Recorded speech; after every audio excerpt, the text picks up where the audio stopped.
ground tipped in Romania. Inside the Romanian parliament, in a starkly lit campaign war room, exhaustion clung to every surface.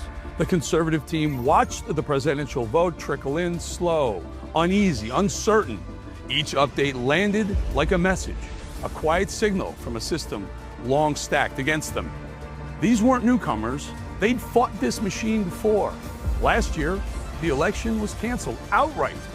This year, their frontrunner was banned from running, and still the movement surged forward. Then, on the night of the election, a bombshell dropped. The CEO of Telegram went public with a revelation. The head of French intelligence had approached him months earlier and told him to remove all conservative accounts in Romania. He refused, but he told the public too late. The suspicions that had lingered throughout the campaign suddenly felt confirmed. France, the EU, pressure behind the scenes, hands on the scale, and the question came fast. How many social networks were contacted? How many media outlets were warned, leaned on, or silenced? How much of this race was ever in the people's hands? But the biggest loser may not be the candidate. The conservative movement took a blow from the establishment's big guns, and the Romanian people who came out in droves to support change may ultimately be the biggest losers in this election.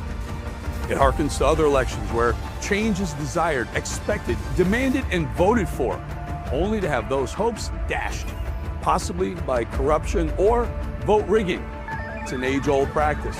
The parties in power doing whatever necessary to retain that power, and the folks whose votes should count get counted out. From canceled elections to banned candidates to a rising star who nearly won and may have won if not for the weight of an establishment that never let go.